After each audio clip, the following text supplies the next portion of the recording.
So where I had left off is we had this circuit, we had these little leads here. This was kind of our innovation, and this is actually called a commutator, where this part that's connected to our rotating piece, that's the commutator, and these are the brushes. So they kind of, you can imagine, you could design them as brushes that always stay in touch, kind of like the brushes on what was that? What are those cars at the amusement park? Bumper cars, right? On the bumper cars, you have a pole behind your bumper car. I'll draw that for fun. So let's say this is your bumper car. Looks like a shoe a little bit. This is you driving your bumper car. And they have a pole, and at the top of the pole, you'll see these brushes that are touching the ceiling, right? You could view that as the same type of brush. So what it allows is a constant electric current to flow through the ceiling. I'm assuming, I don't know what direction it's going in, but it allows a current to flow through the ceiling, and maybe your car is grounded so the current can flow down to ground, so that your car could be powered by the ceiling and not have to carry a battery in every car, which would be kind of a waste of energy and probably some type of a health hazard and safety risk, etc., etc. So those brushes on your bumper cars might not be all that different from the brushes that are touching the commutators here. Just a little bit of terminology, and never hurts to introduce bumper car references. Probably should have done them earlier when we were learning about momentum and things. But anyway, so what was happening here?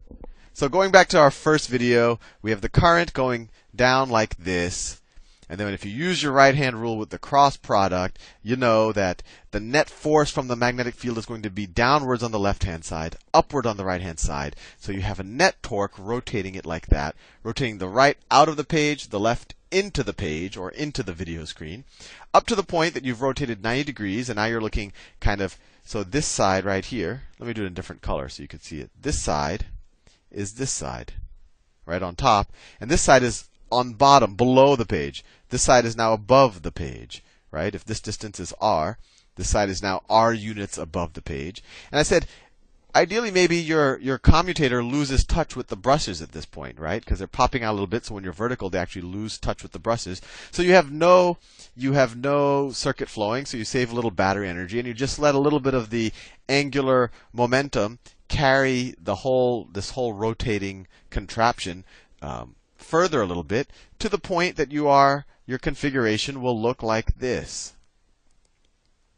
So I know I keep changing colors, but where the whole contraption will now look like this.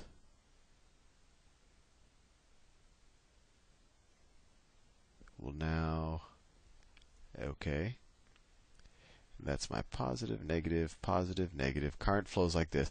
Now, we assume that the commutator has gotten back in touch. And let me color code this. So if this side is this color, right? Then this side, now this is when we're looking at top on, where it's popping out of the screen, where it's above the screen. And now we've rotated 180 degrees, and this side is on this side, right? And if this side, let me pick a suitable color. If this side was green, now this side, we flipped the whole thing over 180 degrees. Now something interesting happens. Remember, before we had this commutator and everything, if we just flipped it over, the current, because before when we didn't have the commutator, the current here was flowing up, was flowing down here, up here. And before the commutator, we had the current flowing down here and up here, and so we were switching directions. And so you would have had this thing that would never completely rotate. It would just keep flipping over, right? Which may be useful for, I don't know, if you wanted to flip things. But it's not useful as a motor. So what happens here? Now this side, all of a sudden, instead of being connected to this lead, is now connected to this lead. And this green side is now connected to this lead. So something interesting happens. Now the current on the left side is still flowing down, right? And the current on the right side is still flowing up. So we're back to this configuration, except that this contraption has flipped over. The brown side is now on the left, and the green side is now on the right. And what that allows is that those net torques are still going in that same rotational direction. Use your right-hand rule. The current is flowing down here. So if your magnetic field is coming to the left, then the net force is going to be down there, and it's going to be up there. And so we can continue indefinite, and we solve our other problem, that we will never keep twisting these wires here. So now, using the commutator, we have essentially created an electric motor. And remember, I drew that little thing. That could be like the axle. Maybe that turns the wheels or something.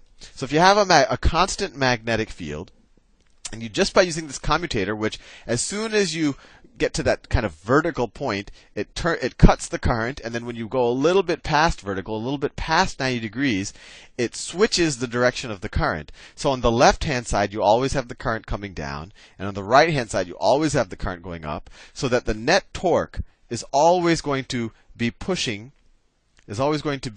rotating this contraption down on the left-hand side and up on the right-hand side. Coming out of the page on the right-hand side and then down on the left-hand side. And you could actually turn a wheel now. You could create an electric car. So that is the basics, really, of how electric motors are created. I mean, most electric. Well, there's another way you could have done it. You didn't have to use the commutator. One methodology you could have used is you could have had the magnetic field going until you get to this point, and then you turn off the magnetic field, right? And maybe you wait for this situation to go all the way 180 degrees, and then you turn the magnetic field back on again, right? That's one possibility, but that's maybe not as efficient because half of the cycle you're not powering it. Or maybe you switch the direction of the magnetic field. Or another option, you don't have to use a commutator. Maybe you use some other contraption to switch the direction of a magnetic field. But this is probably the simplest way to do it, and I think it gives you a general idea of how an electric motor can be created, and then we could play around with the mechanics of innovations on it. But all electric motors are essentially some variation of what you have learned in this video.